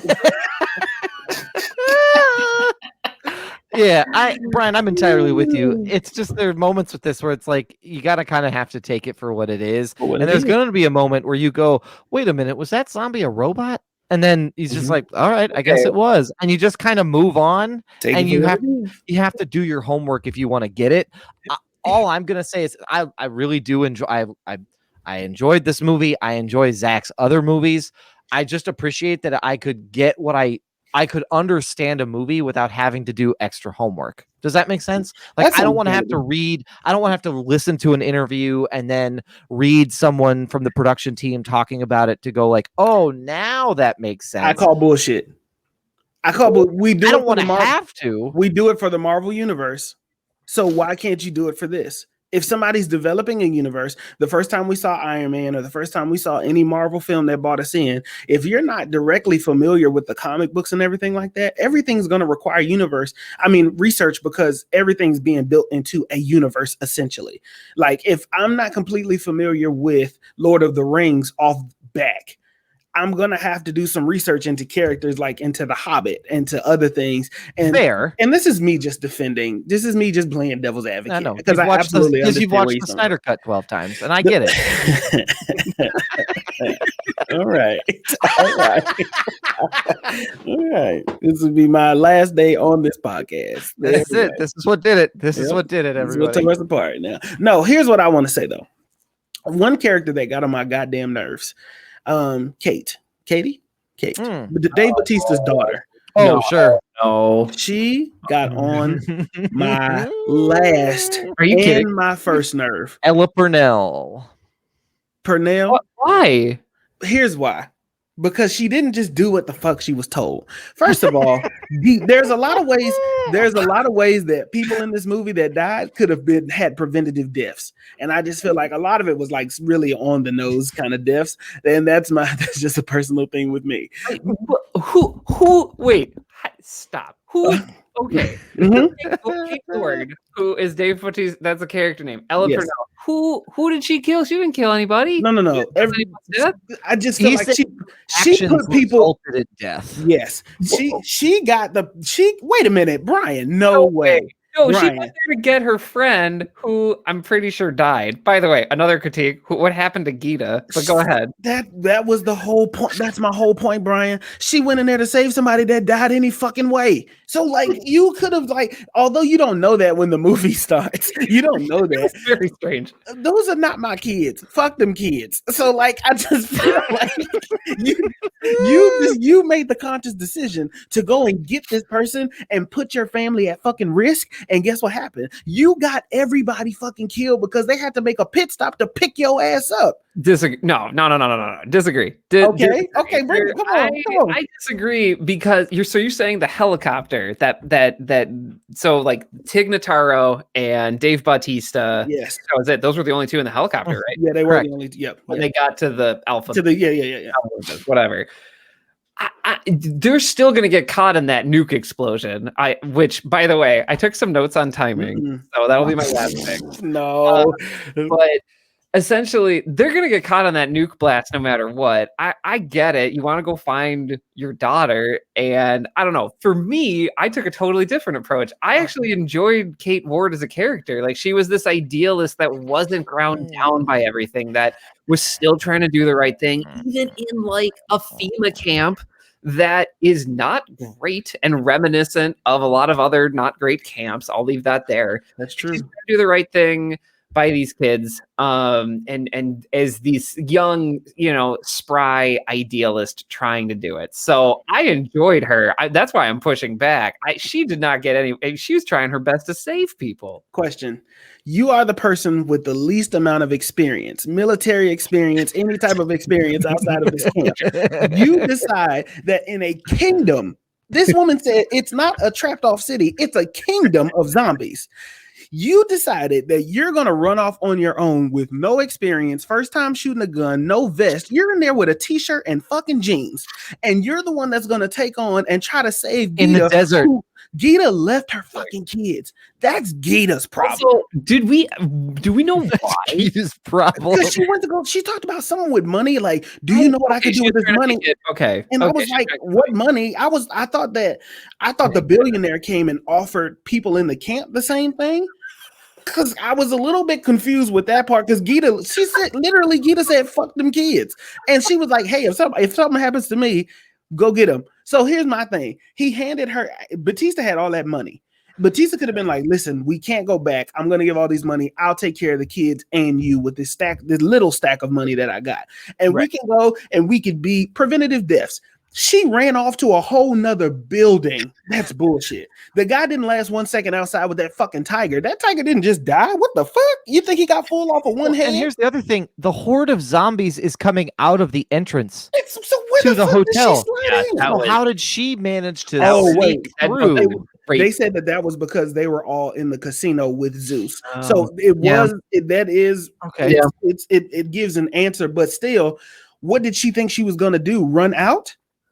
I mean, she has one pistol and nobody ran out of ammunition like fucking ever. And a fucking t-shirt. She's wearing a t-shirt. No like bandolier of pistol ammo, no knife, just a t-shirt, a pistol, some jeans, and her hopes and dreams. Like Rambo. But I do like her full circle moment of having to kill her dad. Oh yeah, that was awesome. Forced to face.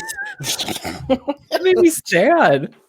But it was like she had to face that in order to really understand where her dad was coming from and that. And so I understood. I liked that part.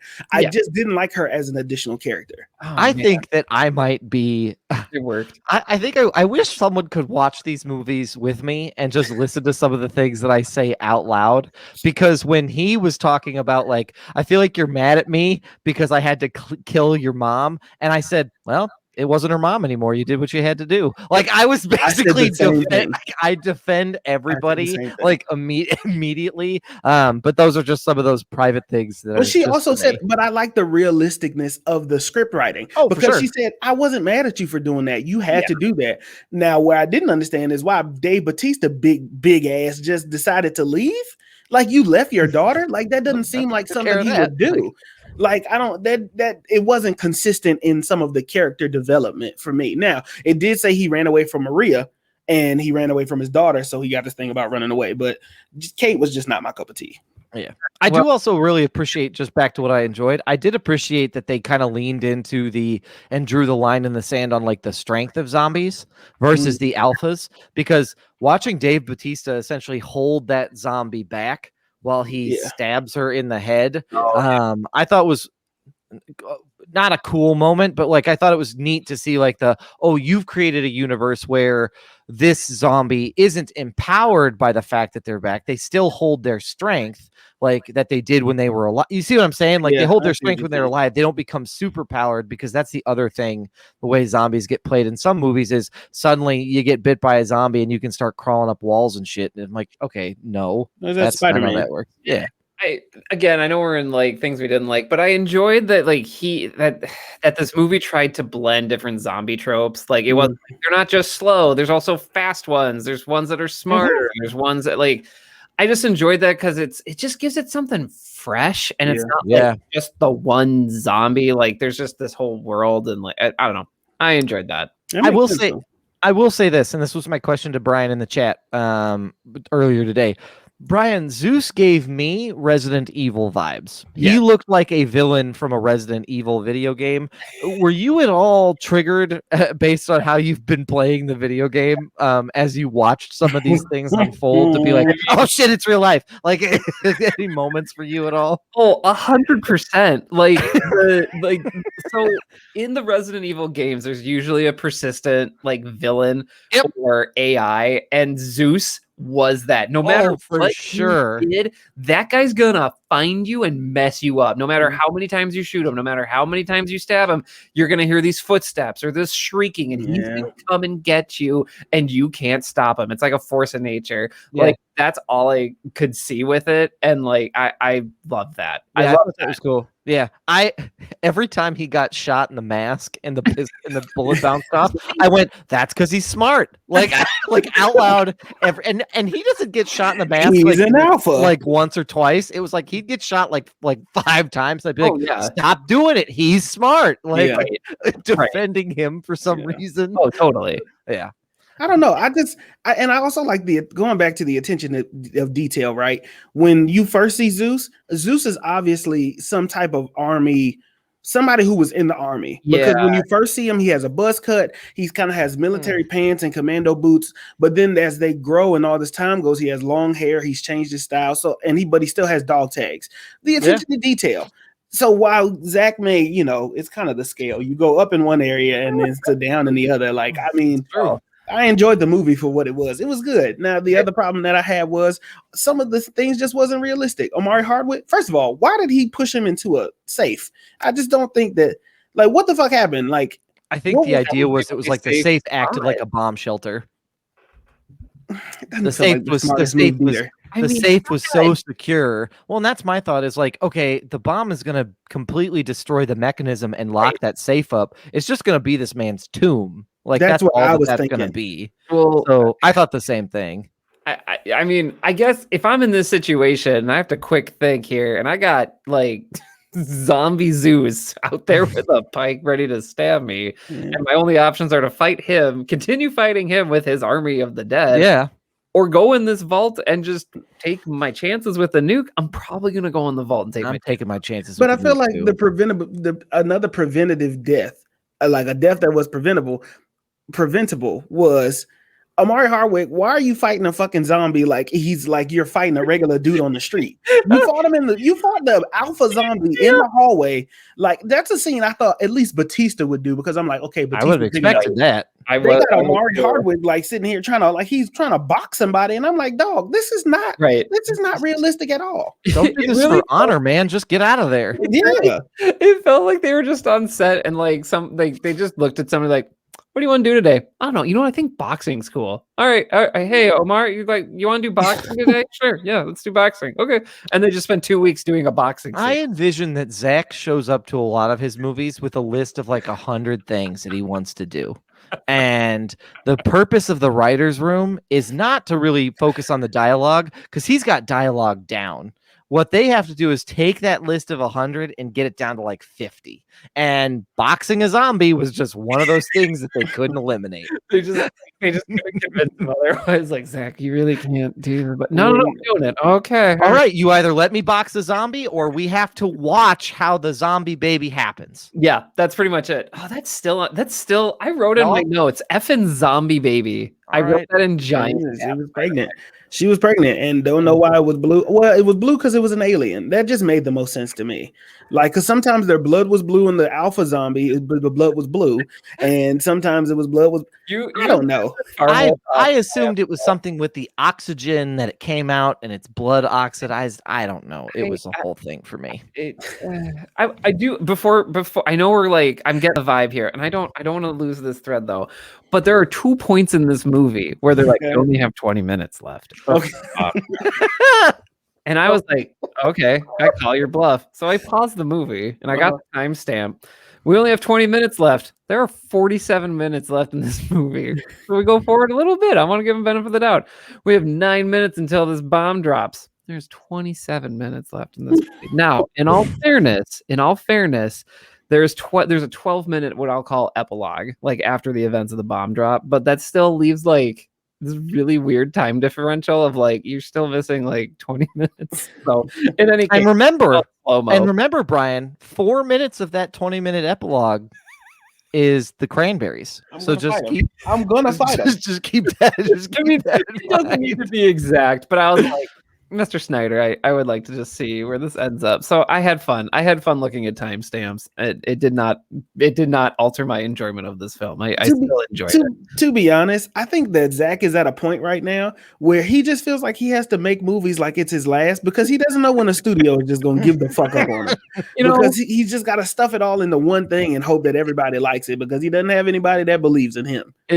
And for perspective, the Cranberries is a 5-minute and 8-second song. Just in case anybody's curious. I'm gonna fight how long that montage was. I expected that. I expected a cover. I mean, let me rephrase this. I expected a zombie cover by not by the Cranberries. Miley Cyrus, by the way, has a beautiful color. Oh fuck yeah, she does. Which is what I definitely thought it was going to be. It was not.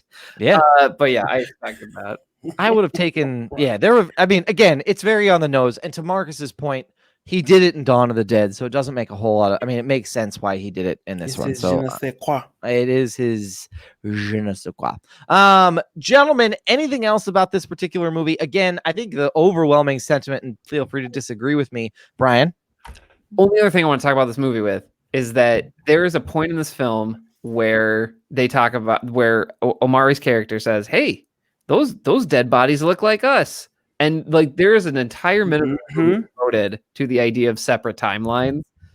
And I cannot take credit for this. I cannot remember the Twitter user I found this, but somebody did a side-by-side comparison of the vaults of when they're talking about it in the montage, like the plan. And the vault has these 4 globes, is what I will call them. And in the montage of the plan, they're in one position. And then when they actually get to the vault, they're in a different position, which I don't know what it means, but it doesn't feel like it was. Maybe it was a detail that was missed. I can't get there though. And we're talking about multiple timelines, so I'm trying to figure out if like this is a thing where we're gonna have multiple timelines, if that's gonna be in the sequels or the prequels, if that's gonna be addressed. Are we dealing with a jumping universe, multiverse type zombie verse? I don't know, but I can't stop thinking about it. The answer is yes, Brian. The answer is yes. He has his hand in his face. Can we just let the man direct a few movies, be entertained by them, and then go home? Like, do we have to have a like? Now wait a minute. Of this, Zack, I couldn't let it go. You all heard about the Snyderverse, and that's about DC. But have you heard about the Zackaverse? That's strictly for his zombie movies. So restore the Zackaverse. Just gonna get out there and say it now. We don't need it. Just let the man direct a zombie movie and move on. Just let him make his weird zombie movie, Brian. Marcus is gonna quit. He's gonna quit right now. Does nobody remember that before this movie came out, he had already signed on for 2 more movies? I did not. That's on me. Well, I didn't do my homework. I think he signed on. I think, and somebody can check me or correct me on this, but I think that he signed prior to this movie coming out. He had already signed on at least for some type of a sequel or a prequel. This was already in the works. So that's why I viewed it as more of this movie was a foundational film that had to be 2 hours, had to be jam-packed with a whole bunch of theories and shit like that, because you don't put that skeleton scene in there and these deliberate things in there without it having and the baby and all of these things. Yeah. He said everything happens for a reason and everything will be answered eventually. I think Netflix invested in him and is expecting him to develop this Army of the Dead universe. And now that's not to defend that everything Zack Snyder did was right. I am just a fan of the movies that he's made. I've liked them except for Sucker Punch. I didn't think I cared for that one too much, but Watchmen, I enjoyed Watchmen. I like, how I feel about the Snyder cut. Dawn of the Dead, I remember watching that a couple times. Oh, Dawn of the Dead scared me. I saw it in the theater. It scared me. Scary. Willies. So it was like, and did you know James Gunn was on that? But then he had to leave, and then they had somebody else. I think James Gunn wrote on that too. But anyway, I'm out of here. I mean, again, I think it's interesting. I'm out of here. I enjoyed it. I think it's going to be good. If he is going to do more, I'm very curious to see how this plays in. I mean, you're right. I mean, Zack is, if nothing, but thorough and attention to detail, and nothing is in there because he just like woke up that morning and said, today's the day I shot. Today's the day you see a robot. Like today's the day you see UFOs. Today's the day that it looks like there's a different timeline. Like those are very intentional choices that in 2 and 3, or if he decides to do more, they'll end up doing. But again, this more goes to this, like, I just feel bad for him. Like every press that he's gotten is always revolving around having to do some type of reshoot. Like it's almost like Zack bingo. Like you have to go like, okay, I got the square that he had to do reshoots. Like, I got the square that it's a timeline with a bunch of like, it's a multiverse. Oh, I got the like slow motion musical montage. Bingo. Absolutely. Like it's just, those are kind of the things that are very centered around who he is. And again, for his sake, I wish he just had an easy shot at it. That's just where I'm at. We're never getting our Zack Snyder interview. I mean, the other thing I'll come. Yeah, Zack, if you want to come on, we'd love to have you. But we would love to have you. Jesus. Remember, many of this is in jest, and I respect the fuck out of you. It's just most of this is in jest. So just hopefully you'll still make Marcus's dreams come true. But yeah, I mean, there's a prequel series in the works. They've already got a ton of talent attached to that. There's the Dieter live action prequel. Like he made a universe here. I had no idea he was doing that. Yeah, and there's an anime that's going to come out. Like it's a whole thing that's going to stem from this. So that's really cool. I don't know. I'm here for the universe. It's silly. It's weird, but it's entertaining. I like. It. Imagine calling something silly and that was never your intent for it to be silly. I don't know if anyone has played the board game Smash Up, but this feels like a live action version of Smash Up. And in the game you have to pick 2 decks, and like one's for this, one's zombies and one is robots, and you put the cards together and you have a zombie robot. And you try to take over all of these bases. And this movie, it feels like it's like that premise, and I love it. Like notice Marcus isn't like, I'm gonna fight Brian. It's just me today. He's gonna fight both of us. Is what's gonna happen. This film is just gonna be white on white. That's what it is. That's what it's only. That's what this podcast is gonna be. Just film in white. Film in white on white. White on white. Like I enjoyed myself. The assignment was make a heist movie in a zombie hellscape. Yeah, that's fine. Done. That's thumbs up. All right, gentlemen. Any other closing thoughts? I think it was a weird dead silence there. That was very. I nodded, which works really well for audio. I was like, "Yep." Uh-huh. Yes. I think for me, my recommendation is if you go and watch it once, go and watch it twice. Yeah, for sure. That'll be the only thing I say, just because it is a lot and it is a 2-hour movie. And I don't know how many, with the world opening up, maybe this film would have been better when people had the time to just sit down. But he dropped this it came out in theaters first. So there's that. Mm-hmm. And then, maybe if you got 2 hours to spare throughout your day, I like long running movies because it allows me to do other things while I watch them. So I enjoy these because I just did other shit while I was like watching and casually, like it wasn't nothing I had to deeply pay attention to, but I just picked up on everything. So if you watch it once, try to watch it twice for those things that you missed, but just enjoy the film for what it is. Is it going to win a lot of awards or anything? Probably not. He's not going to get an award for teaching people how to. No, not especially not on Netflix. You watch it because you wanted a Suicide Squad version of zombie movie, and that's kind of what you got. Like everybody can die, anybody can die, nobody's safe, and that's fine. And it's perfect. Fine. That's a really good description of this movie. That's perfect. Yeah, thank you. Actually, yeah, I agree.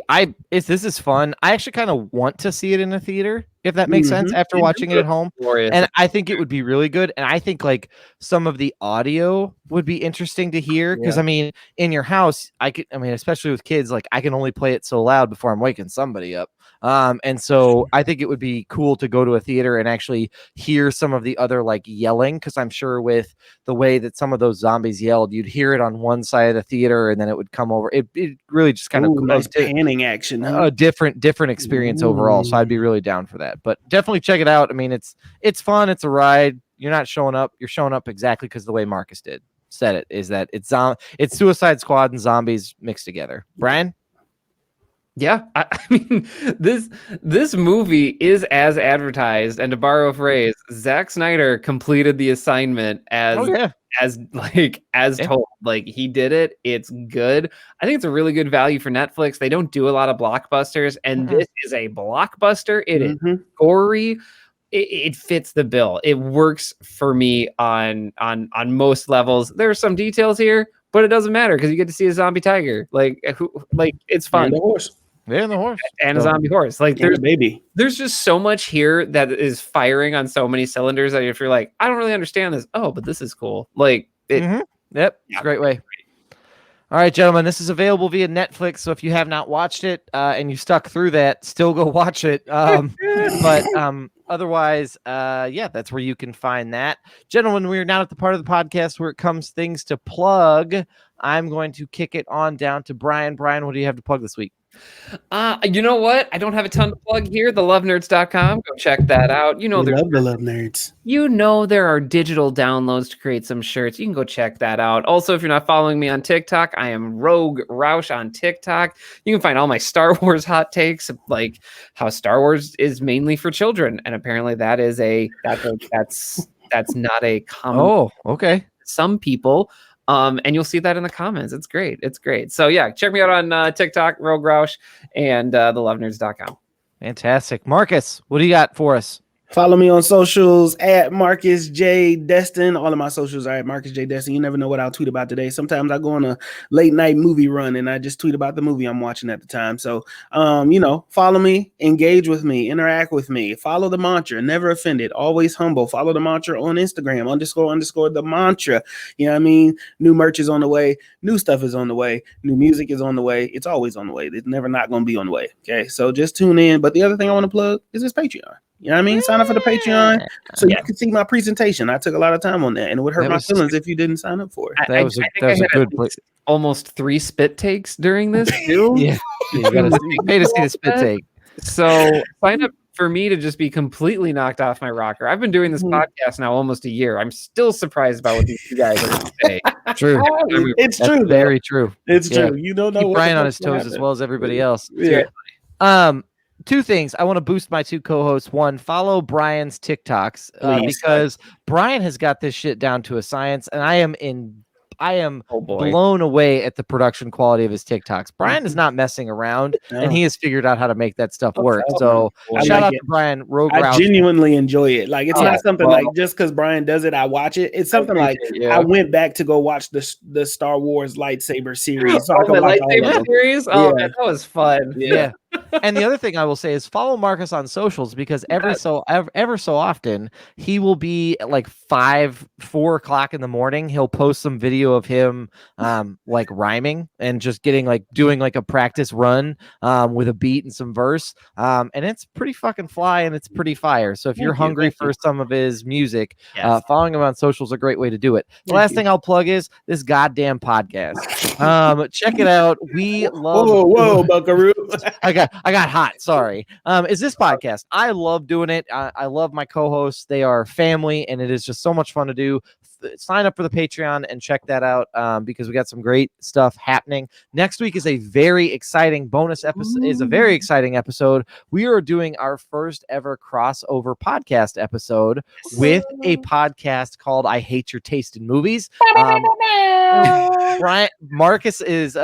Brian has something else going on, so you will see Marcus and I team up with I Hate Your Taste in Movies to cover the movie Cruella, which is something that both of us, both us and the other crew, have sort of torn down here and there. So we are excited to get after Cruella 100%. And we in the theaters. We back in the theaters with it. Yeah, we are. So first movie back in the theater since Tenet will be Cruella. I don't think we have a good track record in theater during the pandemic. Most certainly do not. Don't worry, F9's coming though. So. It's true. Gentlemen, that brings us to our 3-step process to success. Brian, kick us off with that first step to success there. Hi, everybody. I'm here to remind you to read. Yeah, that thing where you look at the words and then you make a picture in your mind and then you know something a little bit more than you did before you started reading. So read something, anything. Everyone in your orbit will be better for it. Reading. Absolutely. Our next step process is me, and it is drink a glass of water. It was damn near 89 degrees in Vermilion this past weekend. I was sweating everywhere, and I started to get a headache, started to feel gross, but you know what I did? I drank a couple glasses of cool, refreshing water, started to feel a whole lot better. Guys, summer is here. Water's important. Just drink a glass, or at eight ounce glasses a day. So just get after your water intake. Yeah. What the fuck? And the last one is going to be me. I too was outside. Doug invited me over for a cookout. We had some fire ass. Nice. What was that? Green beans on a grill? Whoa. That shit was amazing. Really, listen, he invited me over. I got to chill with the Wagner family. Like, I was a part of the Wagner family. Ate with my guy Harrison and Harper, as she was kind of ducking and dodging me, but that's fine. Went over there, and before I knew it, started sweating. And I had just freshened up and put deodorant on before I left the house. And guess what I had to do when I came home? Wash my ass. That's right. Deodorant, sometimes it ain't enough. Sometimes you got to put some soap and you got to restart the body. You know what I mean? Get those dead skin cells off of you. Hop in the shower, let that run down the drain, and begin anew. And when you come out, put on your deodorant, whatever it is, whether it's spray on, but put on the strong, whether it's Tussie. I don't know if anybody remembers Tussie, the roll-on deodorant, but maybe that was a black thing. Sorry, my bad. Anyway, put some deodorant on. Wash your ass. Put some Dawn up the crack of your ass, or whatever it is that gets you going, and just protect the people around you. Nobody wants to smell that. For sure. That does it for this week's episode. Brian looking up Tussie? Brian's looking up Tussie. Probably is. Yeah. But that does it for this week's episode of Films in Black and White. Thank you all for joining us. Thank you to those who watched the live stream. We will be back next week with a very special episode. In the meantime, stay safe, stay healthy, and we will catch y'all next week.